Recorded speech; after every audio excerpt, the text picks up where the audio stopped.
Welcome to the Matcha Guardians podcast, brought to you by Matcha.com. Here, we focus on the biggest trending health topics of our time, featuring the greatest and upcoming wellness advocates. Now, here are the Matcha Guardians. Licensed dietitian Diana Weil and medical journalist Alara Hadjivateris. Hello, welcome to this week's episode. We are so excited to have Dr. Garry Soffer with us, who is an integrative pediatrician specializing in allergy and immunology. He serves as an associate professor at Yale School of Medicine, where he also directs the integrative medicine program and acts as the associate program director for the pediatric residency program. Soffer earned his degree in human development from Cornell University and his medical degree from Tel Aviv University. He completed his pediatrics residency in allergy and immunology at the Children's Hospital at Albert Einstein, followed by a fellowship in integrative medicine at the Andrew Weil Center for Integrative Medicine at the University of Arizona. Nationally recognized for his work in integrative medicine in allergy and immunology, Dr. Soffer focuses on conditions such as food allergies, eczema, asthma, and environmental allergies. Beyond his professional endeavors, Dr. Soffer enjoys spending quality time with his wife and 3 children. Welcome. Thank you.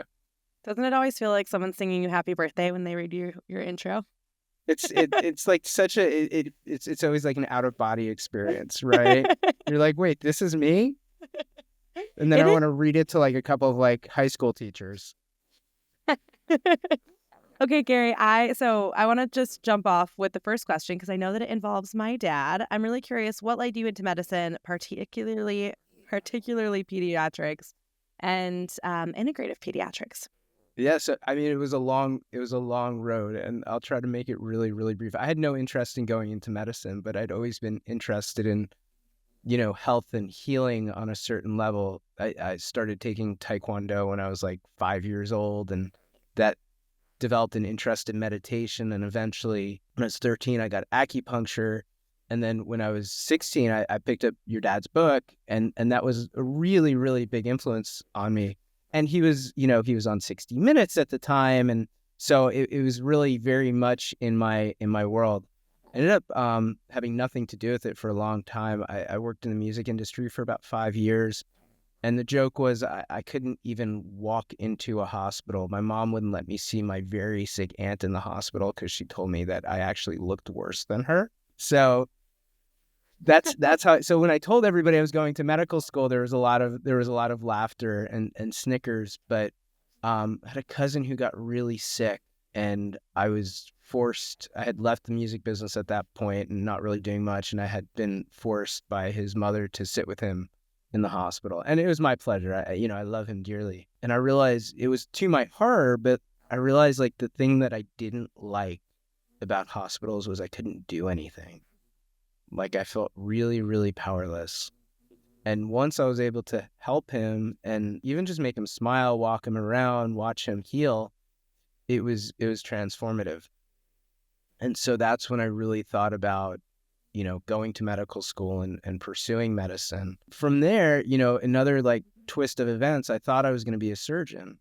And that had really been my intention all throughout med school. And I applied for surgery and didn't match. I didn't get a spot.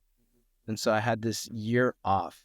And it was like the greatest divine gift that I could have been given, which was I had this year off to kind of figure out and reassess what I wanted to do with my life because I'd been just so narrowly focused for 4 years. So I thought like what brought me the most joy, and that was volunteering with an organization called Save a Child's Heart, which exists in Tel Aviv, and they bring in kids from all over the world. 50% of them are Palestinian, and the other half come from all over the world for cardiac care. So whether it's surgery or interventions or something like that. And I used to go there once a week and volunteer, and that brought me so much happiness and so much joy. And I was like, okay, that's what I want to do with the rest of my life. During that year, I had the opportunity to do like a residency training program at University of Arizona through the center, through the Integrative Medicine Center. It was a 1-month residential program. And that just re-grounded me back into my passion for integrative medicine. It had always been there throughout med school. I ran like meditation classes and stuff like that, but it really allowed me to target where I wanted my career to head. I spent a couple of months in India during that year, and that also helped as well. And eventually I kind of landed my dream job at Yale, to my very big surprise, but I got it. That's a great journey. And Laura and I have had the pleasure of meeting you in person, and I can't think of anyone better to work with children than you. Thank you. I feel really lucky. I assume you're speaking to my lack of maturity, but So you said you have 3 children. How old are they now? the oldest is going to turn 8 in probably by the time this podcast gets released. And then the next one is 6. And then the maybe not so baby is 20 months now. 20 months. And she runs the show. Okay, Of so course. when I had my baby, I reached out to you on Instagram because you work that's what you do. You're an allergist, pediatrician. And I said, Garry, when should I introduce allergens to my baby?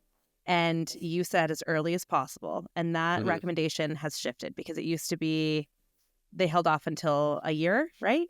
And 2 now years. 2 years. Okay, so 2 years. Yeah. And now they say or what, 4 months? The Something like that? recommendations right now are 4 to 6 months. Okay, why did that change? The first question is why did we make those recommendations in the first place? And it's a new shift. Like even when I was doing my pediatric training, which wasn't that long ago, the recommendation still stood, wait 2 years. So the first shift happened because we just saw an influx in food allergy, specifically peanut allergy. And the thinking was that kids can communicate how they're feeling if they're having an allergic reaction by the age of 2. So we should wait till 2. What happened was some really smart doctors in the UK was talking to some really smart doctors in Israel and said, why are all of our Jewish patients getting peanut allergy and none of yours are?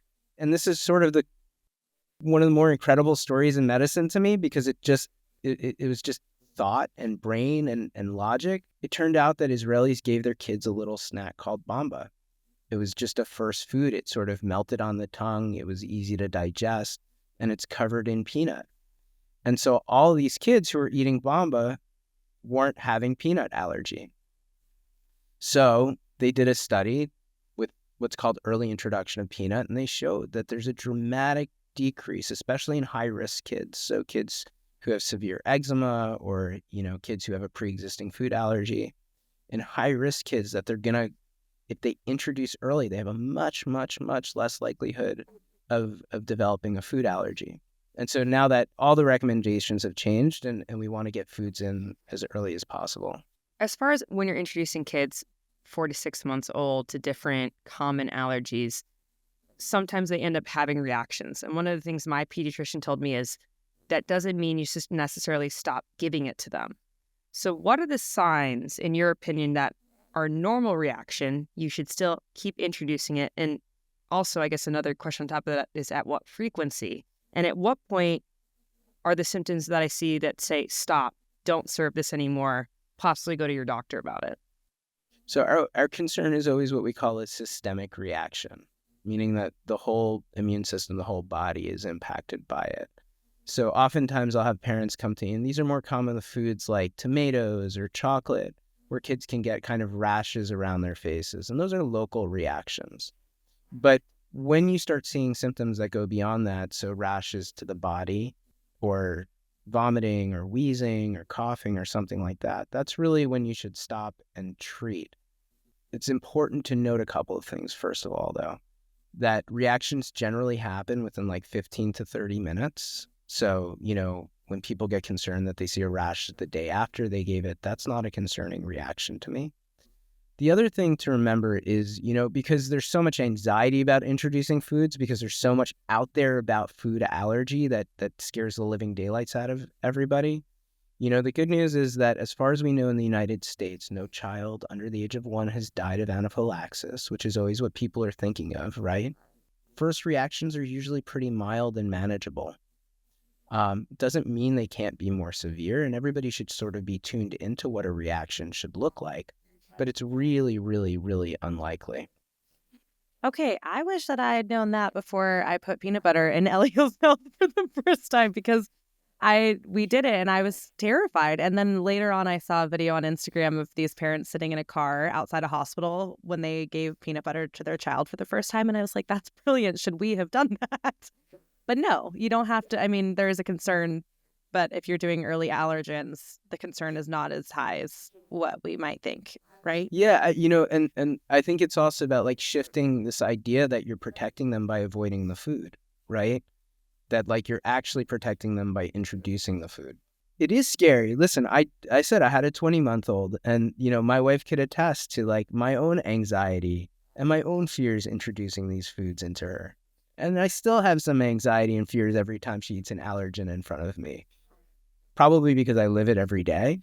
But I don't have to tell the two of you. I mean, we're all parents here, that being a parent causes anxiety 24/7, and this is one piece of it.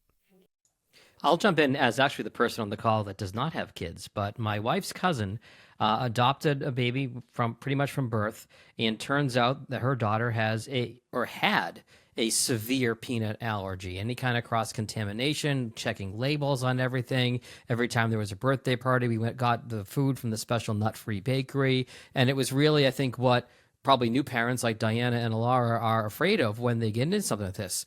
And I'm not saying this goes for everybody, but I'm sure you'll come back to it later, Garry, but the technological advances that have come a long way. The daughter is 20 now, and she was able to take a controlled dose, and work her way up and build sort of not immunities, I guess immunities is the word I'm looking for, where she can, I don't think she's going to go for a jar of peanut butter at this point, but she can be around, she can be on a plane, she can be around desserts that might have cross-contamination. And now at 20, she has no issue after her parents being deathly afraid of it through her teenage years. So I want to highlight a couple of things you said, because you said the parents were deathly afraid of it. And, I think putting food allergy into context is really, really important. And it's something that I really work hard to convey to families. So the first piece of this is how important the parents' experience is in all of this, and working with parents closely on it. The second piece of this is adding that context and really understanding what the risk of food allergy is. And there's a couple of facts that I always share with parents, because I think it's important to know and important to understand. Now, I would never trivialize the risk of food allergy, and so that's not my goal here. I would never minimize it. There's a real risk of having a food allergy, but it's important to understand what that risk is. Okay, so we'll have the dark morbid conversation. Okay, so the first piece of this is children with food allergy are more likely to die in a car accident than they are from their food allergy. They're more likely potentially to die in a house fire than they are from their food allergy. So again, having a food allergy definitely has a fatality risk, but we have to remember, it's not like we don't get into cars. It's not like we walk around our homes with a fire extinguisher at all times. We're safe. We're intelligent about it. We manage it. The second piece of this, and this is also really, really important, there's a lot of misinformation about how risky it is having a food allergy and like what your risk of exposure is. And so I tell everybody about two really cool studies. The first study, they took kids with peanut allergy and they wiped peanut butter on their arms. Okay. And at most, those kids needed an antihistamine for a local hive, right? So not a systemic reaction, local hive. There's another study where they had kids with peanut butter allergy actually smell peanut for 10 minutes straight. Not a single one of them had a reaction. Okay, so you really, the point here is that you really need to ingest the food in order to have a systemic reaction. That doesn't mean if you eat peanut butter and kiss your child on the cheek, they can't develop a hive or something like that. It doesn't mean that if you kiss them on the lips, they can't accidentally ingest the food. But I hear a lot about kids avoiding social situations, parents with immense amount of anxiety around these situations. And I think just like we would get into a car and put on our seatbelt, use our blinkers, drive safe, we have to sort of take the same approach with food allergy, which is put that fear into context. I'm so glad to hear you say that, because I don't know all the specifics of their situation. There were years where she made sure that either she or the daughter had an EpiPen on her at all times. And it's interesting to hear how the science and how we're learning different things and the science changes as it develops. So that's still the recommendation. That's the seatbelt, right? That's the seatbelt. That we always carry our EpiPen. If we have a food allergy, we always carry our EpiPen, or now we have intranasal epinephrine wherever we go. Garry, it seems like food allergies have increased. Is that true? Have they increased? And if they have, why do you think that is? So allergic disease overall has increased. And food allergy is definitely amongst the foods that increased and is also continuing to increase over time. You know, in pediatrics, it's about 8 to 9% of the population. That number's going up. So that's about 2 kids in every classroom. So it's really one of the most common chronic diseases at this point. You know, we talk about a lot about other chronic diseases, but food allergy is definitely an emerging chronic disease. Why that is? So, I mean, that's the $1 million question, right? Ultimately, I think most of these immune disorders, whether they're autoimmune disorders or they're allergic disorders, are kind of a result of, you know, I always use the broadest term possible is industrialization. So with industrialization, what's happening? So we're moving away from a dirty lifestyle, which is good and bad, right? Dirt and soil is actually really good for our immune system in a lot of ways. And there's some research to support that when we compare how different groups farm, which is really, really cool and interesting studies. We've shifted our diets to a much more ultra-processed diet, which is certainly impacting food allergy. We're using things like antibiotics more. So antibiotics are great. You know, for an infection, they're great. For a maybe not infection, they're not so good, and they have an impact on us. When our immune system sees a new thing, it's called an antigen. You know, we have allergens, we have antigens. And because of so many synthetic products on the market now, we're seeing more and more antigens. Our immune systems are seeing millions of antigens that we've never, ever seen. So over the past 50 years to 100 years, our immune systems are seeing these antigens that are completely new to it. So of course they're going to respond, right? They haven't evolved to see these things. So of course they're going to respond in some sort of way, right? So I think there's lots of pieces to the puzzle. I don't think there's like one single thing that you can point to and be like, that's it. Certainly delayed introduction, like we talked about before, played a big role in increasing food allergy, but it's not the whole answer. What about other early life factors such as breastfeeding or birth methods? So cesarean versus a natural birth, or even, you know, going through IVF to become pregnant versus spontaneous pregnancy. Does that have any impact? Maybe. It's not totally clear. The research is still out on it. And I'm always careful about how we have these conversations, especially around breastfeeding, because I think there's 2 sides to the breastfeeding conversation, which is the first side is, yes, we know, breastfeeding is great and has plenty of benefits.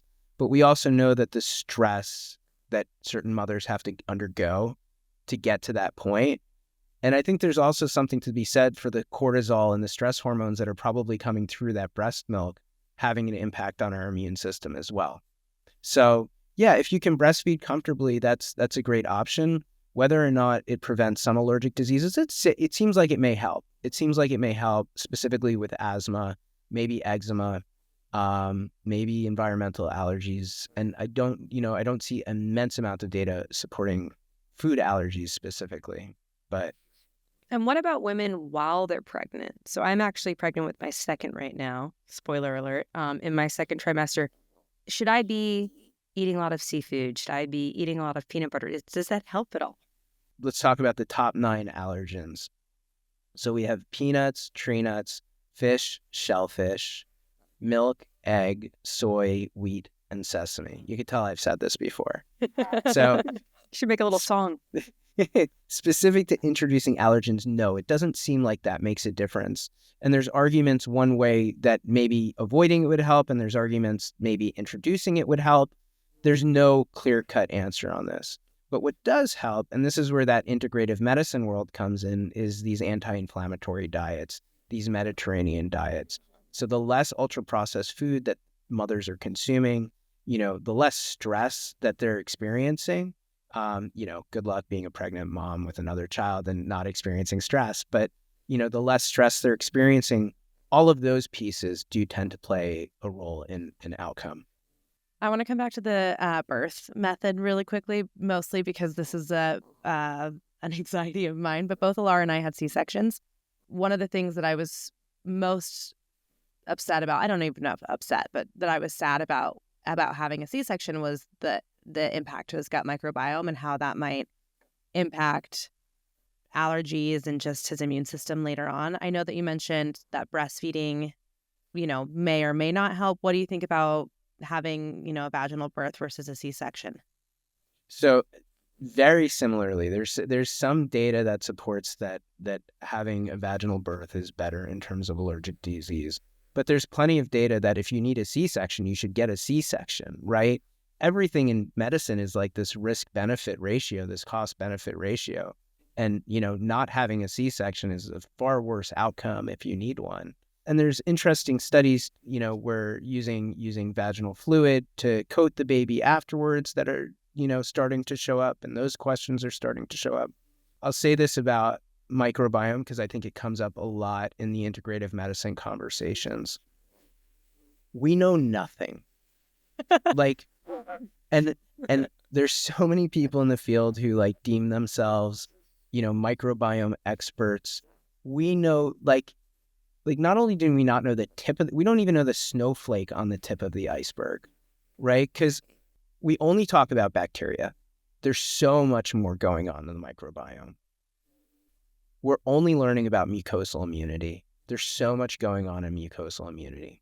So, with the information that we have right now, to play the blame game or to say this is going to dramatically impact versus this won't dramatically impact is a dangerous game to play because we just don't have all of the information. There's so much more involved, so much more going on. I'm fascinated by the microbiome. I think it's really, really interesting. But, I'll admit it's way above my pay grade. I do let my dogs lick inside. I was about Elio's to go there, Diana. I was like, can we talk about pet allergies and me being okay with my child? Literally, he was drinking water from my dog bowl this morning. And my dog's been licking his face since he was 2 weeks old. The cat sleeps in his crib. My friends think I'm crazy. No, is it good? Does it help? Right? We try not to be too clean. Yeah. The jury's out on exposure to, there we go. The jury's really out on exposure to what we call furred animals. Certainly if a child is on the trajectory to developing allergic disease, we don't recommend that they introduce new animals into the home. It seems like in some instances it may be protective. In some instances it may be detrimental. We don't know. So I tell people, if you want pets, just get them before you have a kid. So you don't have to figure out later on that it's going to be a mess. Ultimately, though, get your kids dirty, get them exposed to lots of animals. We know exposure to farm animals, especially, really does help with some of the atopic trajectory. There have been studies where they take farmers, homes, they take the dust in their homes, and the more prevalent dust that includes things like feces and animal dust. Kids don't leave feces around your house. But, I don't purposely leave feces around the house, but I do have a little bit of a mouse problem, and we come across dropping sometimes. It's Connecticut. It's fine. The whole idea is just get your kids dirty, get them exposed to the most natural, nature-based things possible.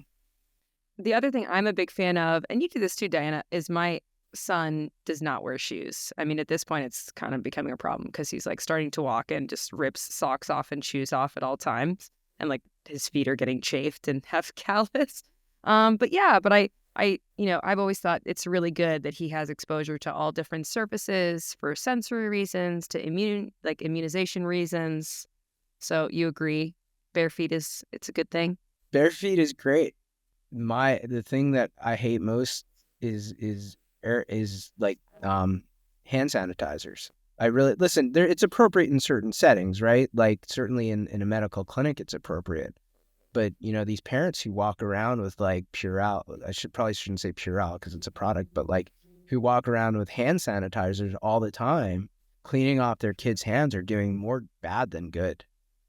I feel really validated right now. I wish I can't wait. I cannot wait for my husband to listen to this podcast because he's like a germaphobe who like has sprayed my son's chew toys with, hand sanitizer. We won't say the company. And I'm like, I don't know if that's great. Yeah. No, it's not. Listen, integrative medicine, right, is all about taking the things that kept people well for thousands of years and integrating it in now. So to suggest that like dirt is a bad thing after we thrived in those environments, and yeah, I mean, we had higher death rates, but overall our baseline health, chronically was probably a little bit better. Soil is great. So I'll tell you about a really cool study. So they took a group of Amish folks and they took a group of Hutterite folks and they compared them. Amish and Hutterite actually are very genetically similar. They both come from the same regions in Europe. They came here and they also are very insular. They marry in their own, so they haven't changed much genetically over time. Hutterite actually practice industrial agriculture. They have huge farms. The farms are far away from their homes. They have the big machines. They have the big animal lots and everything. The Amish are sort of what we view as Amish in our mind. The farms are on their home. They're using a hand plow. The horses are next to the home. The cows are next to the home. Amish have an incredibly low rate of allergic disease. Hutterite actually have a pretty high rate of allergic disease. And so the question is why? So what did they do? This is the house dust that I was talking about, that I was referring to before. They took the house dust, they collected it, and they found in the Amish homes there was this like plethora, this richness of biodiversity in the house dust. In the Hutterite, it was much more sterile. And then, so that's great, that's really cool information. Then they took that house dust and they applied it to mice who are at higher risk for developing asthma. So they did this mouse study where they, not your mice in your home, but I hope your mice don't have asthma. No, I don't think so. They did it in a lab and they applied that dust to mice who are genetically predispositioned to have asthma. And the Amish mice were much more protected than the Hutterite mice were. That they went on to develop less symptoms of asthma than the Hutterite mice. So that tells us something really important, which is getting dirty is probably helpful for us. I wonder at what age should you be getting dirty and for how long? Do you have any kind of insight on that? I don't think there's like a clear line, but our immune system is really developing early, right? So that's why we talk about early introduction of food allergens. We start seeing eczema pretty early in the first few months of life. So, I wouldn't bathe your kid in dirt immediately after they come out of the womb, but I think exposing them, put it this way, there's a greater detriment in exposing them to immense amounts of sanitizers early on than there is a detriment to exposing them to an immense amount of soil early on. Obviously, neither needs to be immense, but that's sort of the view I take. I like this. It just makes me I feel like I'm doing great so far. You're doing great. This is also this is feeding my argument to get chickens outside to my husband. So I'm like, get chickens. Yes, get the chickens. Chickens are great. Get the Rhode Island Reds to eat the ticks. So this kind of brings up another question in my mind. So my husband is lactose intolerant, and he wasn't so lactose intolerant when he was younger and was, I guess, eating more cheese and having more milk. And then in his high school years and college years, he just wasn't consuming that much dairy and kind of feels like it's something that developed like in his early 20s. Mm-hmm. So lactose intolerance, is that something that you, when it comes to being an allergen, that you can control based on exposure? And can you lose it if you kind of don't have dairy for a year? So lactose intolerance and food allergies are two different things. And they often get confused. So we should go over what it is.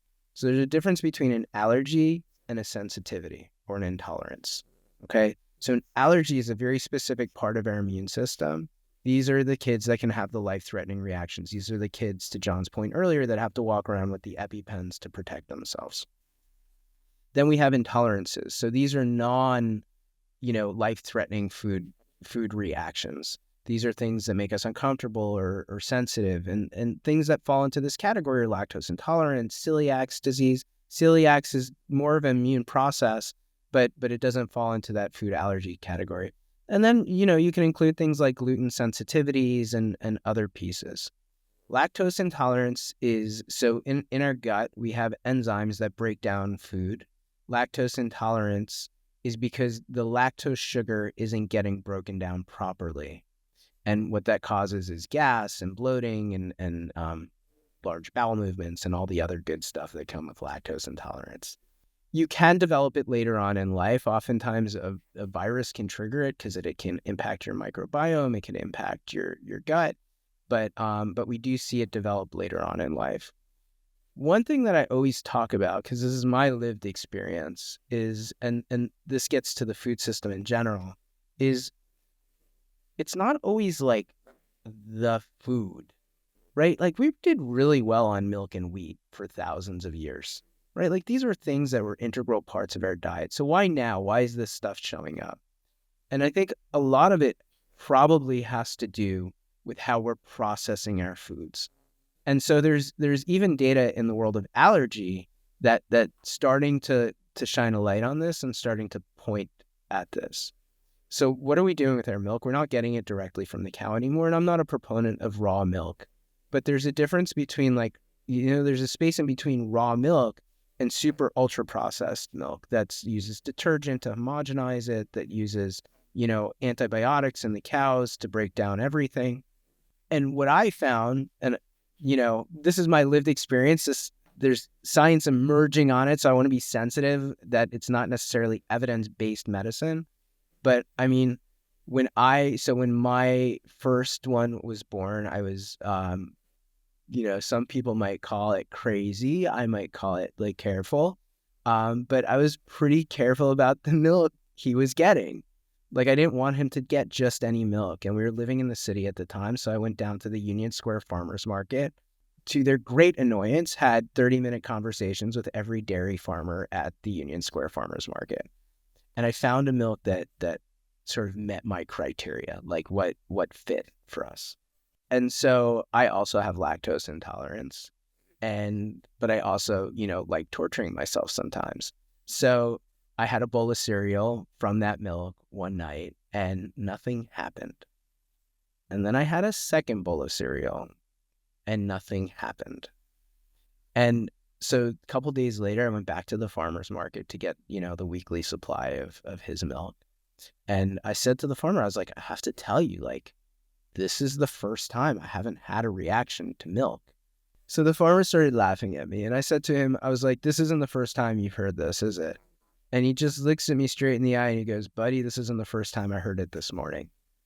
Oh my gosh. And there's a Daphne Miller, who's another integrative physician who I really, really love, who does a lot of work talking about soil and agriculture. Talks about this in her book. It was her lived experience too. So I think there's something to how we're processing the dairy and how we're processing the milk that may actually be contributing to the sensitivity and not the milk itself. Wow. So my dad's a big proponent of not introducing dairy to, he recommended that I don't have any dairy products before Elio is 2. And I'm not doing that because I think I like yogurt. I think it's good for the microbiome. I feel like cheese is a good protein source. It's also just like a really easy, soft food for children. But I also, and it seems like maybe that's been debunked, that early dairy contributes to, eczema and things. What's your take on that? Yeah, you're really putting me on the spot I know, because I'm your sorry. dad is like on my top 5 of humans I admire. I think he's wrong in this. I think, again, dairy has been an integral part of our diet for thousands of years. I don't think it's the dairy. I think it's how we're processing the dairy. I won't tell him. You can tell him. I'm happy. Gary, you got to tell me where you get your milk from in Connecticut. Gotta know your hookup. Peter's Diana, Peter's life. Is your dad against the dairy just because it doesn't play well with matcha and a latte? Well, I I think will it's 'cause say, he's a little lactose intolerant, isn't he? yeah, Or no? he does tend to say, like, anything that doesn't work for him, sometimes he can be. But I also think that in, maybe 20 years ago, the thought was that there was a big connection between dairy and eczema, and it just seems like some of the science has changed its opinion. But So dairy, let me yeah, go please. through that science because it's really important and that like people who are listening understand this. So what do we know about dairy and eczema? Kids with milk allergy and eczema are related, right? Because it's all part of the same immune system. But there's a couple of really important points. First of all, no study, and there have been several, no study has ever shown that the elimination of milk improves eczema. Okay? So that's first and foremost. But what studies have shown is that with eliminating milk, you put the child at a higher risk for developing a food allergy. So about 20% of those kids who eliminate milk will develop a food allergy. So I had a kid come into my clinic a few months ago who the pediatrician told 2 months prior, this was an 8-month-old, 2 months prior to eliminate dairy for eczema. And I was like, no, like we're going to reintroduce it. And the kid reacted in my clinic. It only took 2 months for that real food allergy to develop. So, there's an important understanding of how food allergy works because, when you see the testing, we're only testing for one piece. So food allergy and allergy in general is 2 pieces. You have this allergy piece, right? And so if you've gone to an allergist, you've gotten skin prick testing, or maybe they've done IgE food testing. But then there's this huge piece of our immune system called tolerance, like our ability to eat the food. And they're constantly in balance with each other. You could send peanut IgE testing on me today, and I might have a peanut IgE of 30. Doesn't matter. I eat the food because my tolerance is functioning. When we send, kids with eczema tend to have a higher risk of having that IgE or that testing higher, but they also have some tolerance going. What builds tolerance, and this is the other important piece of early food introduction, is not just introducing it, but sustaining it. What builds tolerance is sustained introduction. So when we remove that, we allow that IgE and that allergy piece to win. And that's why we see these kids go on to develop allergies. It's also why early introduction is so important because we're building that tolerance arm, even though they may have some IgE developing. So is there anything kids can do that are a little bit older? Let's say they're 8, they're 9 years old already. They've developed an allergy to the point where it's pretty life-threatening, right? They've had a couple exposures. They've experienced anaphylactic shock. What can they do? I personally had a very severe bee allergy as a kid, and I went through immunization therapy where I'd go to the hospital like every week. They'd inject me with venom. They would just have me sit there. I'd drink hot chocolate. They'd come back. They'd measure the size of the welts. And I think it was over the course of what seemed like 1 or 2 years. Eventually, it went down to being very minimal. So is that kind of the only option? So immunotherapy is an approach in food allergy. So it's a pretty broad topic. Immunotherapy is something that we've used for a very long time to treat environmental allergies and venom allergies. One of the big differences between immunotherapy for food versus venom and environmental allergies is you can stop the venom and you can stop the environmental allergies because you've built up that tolerance. You can see it. With food immunotherapy, it seems, and we're very early in the research, it seems that it's a lifelong commitment. It also seems that you won't be able to freely eat the food. So immunotherapy, the goal is to build that tolerance and push down that IgE level. And we have different types of immunotherapy with food allergy. The first type and the one, there's one FDA-approved product for peanut, is food immunotherapy. It's called oral immunotherapy. And then the things that are being researched right now is there's an epicutaneous immunotherapy patch, and then there's sublingual immunotherapy. But these are huge commitments from families. So the expectation is that essentially you eat the food every day for the rest of your life, that you will not be able to consume the food freely. It will simply give you that bite-safe protection, that if you were to accidentally consume it, that you wouldn't have that reaction. Now, I don't practice oral immunotherapy, probably because of my integrative medicine background, because I find it very, very invasive for families. It's a huge, huge commitment. And it's not to say that I haven't seen it be effective for certain families. I have. But those families often, we were talking about the parents' experience before, and this is what the research shows, is it often benefits the parents even more than it does the child or the patient. And I think we have better ways of making parents have a different lived experience than committing to like such a big medical intervention. So the way it works is, with oral immunotherapy is you take a dose, an increasing dose over about a period of a year until you get to a maintenance dose. You take that maintenance dose every day for the rest of your life. There are side effects. So lots of kids have allergic reactions on the immunotherapy, twice as many, in fact, as the ones who are avoiding the food. Lots of kids have gastrointestinal symptoms. So about 60% of them will develop some sort of gastrointestinal symptoms. And then some of them will even go on to develop something called eosinophilic esophagitis. So it's similar to the allergy shots. Garry, what is that condition you just described? It's eosinophilic esophagitis. Sorry. Say it 3 times. I can say it 100 times because I have. But so eosinophilic esophagitis is another type of food allergy that is different from an IgE reaction. These cells, which are allergic cells, infiltrate the esophagus, and it can be a food sensitive process. It's something we're still learning about. It's chronic.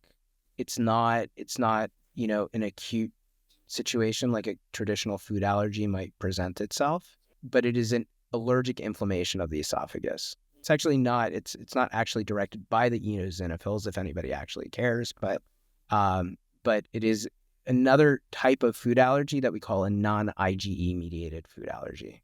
Okay, Garry, I know that you could probably talk about this for hours, and I'm slipping it in towards the end of our conversation, which I feel sad about, but I think it's really important. Can you tell us why you don't recommend allergy testing? So I do recommend allergy testing if there's a history of a clinical reaction. Okay. And so if there's not a history of a clinical reaction, why do you not recommend it? No, but what is a clinical reaction also first? Sure. So let's go through all of it. Let's go through what allergy testing is first of all. So allergy testing can happen. We'll talk about food allergy testing. Is that okay? Food allergy testing. So food allergy testing can happen in one of two ways, and oftentimes we use both. You can use skin pricks, which are these little pricks that sort of go right below the skin level. And we can measure how big the wheal is, like how big the hive is. And that gives us an idea of how allergic somebody might be. And then you can measure IgE, immunoglobulin E. Everybody knows what an antibody is. So immunoglobulin and antibody are the same thing. And there's different types of antibody. The main antibody in allergy is IgE epsilon. And so you can measure both of those, and those give you some sort of idea. But they only give you an idea if there's a history of a clinical reaction. In fact, without a history of a clinical reaction, they're about as good as a coin flip. So what's a clinical reaction? A clinical reaction is when you see objective signs of allergy, right? So hives, wheezing, vomiting, all within that 15 to 30 minute onset that we talked about. That's a clinical reaction. So I have lots of kids who show up to my clinic who have had positive testing, right? But again, we're not measuring that tolerance thing that we talked about before. I had one kid who showed up to me, a year or two ago with 8 food allergies because somebody did testing without a history of a clinical reaction. He was positive to all 8 foods, but we challenged him. And challenging is the real test for food allergy. All testing does is confirm whether or not that clinical reaction was due to a food allergy. That makes it likely that it was due to a food allergy. The only way to truly confirm that somebody has a food allergy is you feed them the food. So we had this kid come in, 8 food allergies, never had eaten any of the foods, but somebody tested him and told him he is allergic. One of my proudest patients, because that kid doesn't carry an EpiPen anymore. He's not allergic to anything. So there's a real danger in sending these testing, especially when it's sent by people who don't know how to interpret it, and especially when people don't have the resources to then go do the challenge. My goal is never, when I send the testing, my mindset, my lens is never to diagnose a food allergy. It's to rule out a food allergy, because my goal is always to bring kids back to my clinic and do food challenges. And you've seen real world consequences, right? Of people being, I mean, obviously this kid had been avoiding all of these 8 allergens, and doesn't, I remember your lecture, you were saying something about the increased rate of eating disorders because of this. So that that's, right? Yeah, so we'll talk, I just want to make one additional point, which is, so again, if you're not sustaining that introduction, even if that kid had a tolerance when the IgE levels or the skin testing was positive, they can lose that. So I can't tell you how many kids have come into my clinic who have small positives. I could have challenged those kids and they probably could have passed, who now 6-7 years later, because they've been avoiding it, are now truly allergic. They've grown into their food allergy.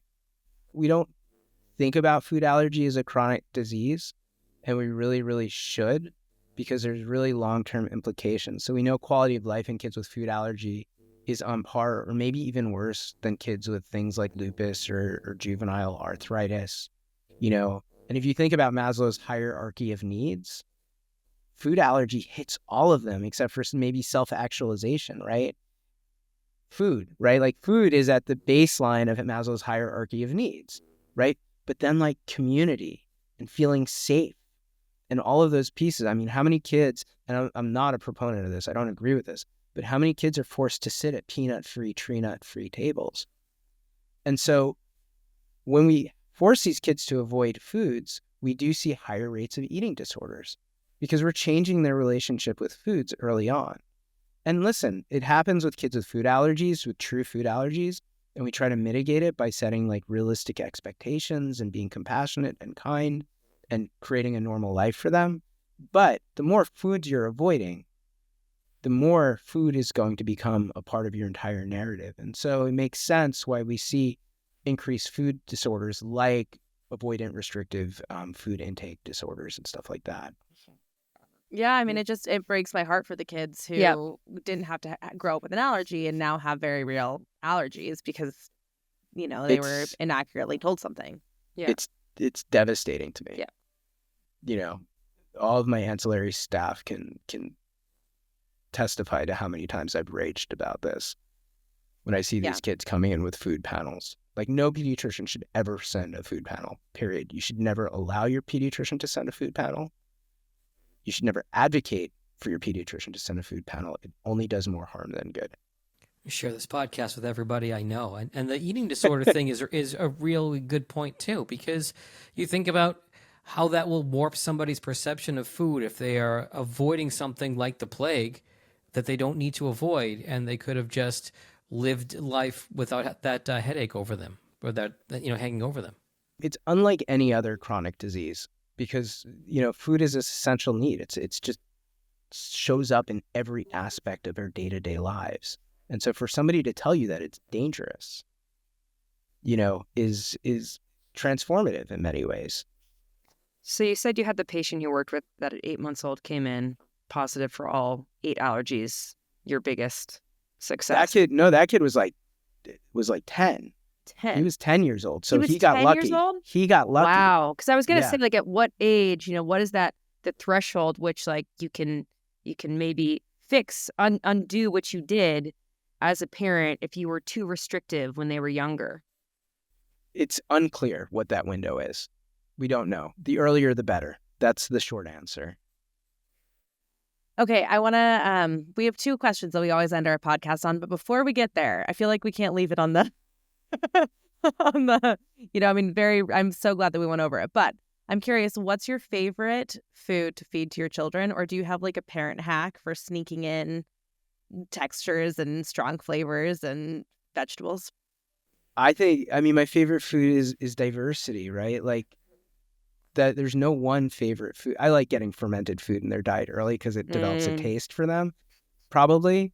But beyond that, we know more and more that the more diverse food you're eating, the better. Let them pick, let them play with it, let them choose, take them to the farmer's market. Let them decide, and if all they want to eat is cauliflower, let them only eat cauliflower because they're eating cauliflower, and then they're going to move on to asparagus and, eat tons of asparagus. I love that. I hope that that's the case. I hope so. Well, right now, our philosophy is we just kind of give him a little bit of whatever we're eating. And I know that goes against some beliefs I've read as far as, when you do food introductions, you want to do one thing at a time, you want it to be very bland. And I guess we did do that a bit when we were first feeding him 4 to 6 months. But now at this point, my son's a year old. He's just kind of eating whatever we're eating. Of course, we're trying to avoid the things that are loaded with salt and loaded with sugar on a regular basis. But would you say that that's a good thing? I would say that he does have a good palate when it comes to spicy foods, which I'm very proud of. That's awesome. My kids don't. I think that's great. I think that's awesome. We want to be intentional about getting these allergens in, but we also don't want to run the risk of, over medicalizing everything, which we tend to do as parents too. There's so much on social media about what to do and how to be the best parent that it just becomes overwhelming. And then you start creating these checklists. And what worked for people thousands of years is just eating what the family's eating. Yeah, that makes sense. Well, Garry, I feel very lucky that I can DM you after our podcast because I have many questions for you. Of course. But before we wrap up, we always like to end with 2 questions. And these we did not prep you for. So if you need to take a moment to think about it, we can pause. It's got to be on the fly because I got to run to this next meeting anyway. Okay. So it's okay. So our first question is, what is something like a mantra or a quote? What's something that you are living by right now? Is there anything that is sort of fueling you or, life advice that you're following? I think the thing that always fuels me is service. And it's what I try to instill in my kids. It's the thing that's enriched my life the most is being in service to my community, being in service to the people around me. There's a Indian guru by the name of Neem Karoli Baba. He was the teacher of people like Ram Dass and Krishna Das, Steve Jobs, in fact. And somebody asked him how to seek enlightenment, and he said, feed people. And so I think, that certainly has, parallels to food allergy as well as integrative medicine. And so that's the thing that drives me the most and where I find the most fulfillment. It's not to say I don't have plenty of ego in all of this and, have my own needs and wishes and wants, but that's always the lens that I try to live my life by. Just something that comes to mind right now, a lesson that you've had to learn the hard way. All of them. I mean, the greatest things in my life have come from those lessons. When the universe decides for me, whether it was the music business, which I thought was my dream job, not working out, whether it was thinking I was going to be a surgeon and that not working out, my greatest failures have always led to the best things in my life, and I'm eternally grateful for all of them. It's hard to remember that in the moments, but that's the truth of it. Those are the transformative moments. That definitely speaks to myself and Diana right now with our young children, where, at times it kind of feels like you're underwater, but at the same time, I feel more alive than I have been, in the last 10 years. So very grateful for it. Totally. It's crazy and overwhelming and exhausting and drowning. And then you have these moments of there's so much love inside of me and I didn't know it was there. Yeah. Well, Garry, this has been amazing. Thank you so much for joining us. Do you want to list anything where people can find you, or do you want to skip that? I'm on Instagram, Garry Soffer MD. It's the perpetual life of me trying to be active on social media and not wanting to. I feel that really deeply in my soul. but I'm there, and I could always use more followers. Well, thank you so much, and maybe I very selfishly want to bring you back. So Sounds great. Bye, everybody. Bye. Sip, savor, and live well with new episodes of the Matcha Guardians every Wednesday. Follow our show for free on Apple, Spotify, YouTube, or wherever you're listening right now. Leave your questions and comments below. Find us on Instagram at The Matcha Guardians or click on matcha.com.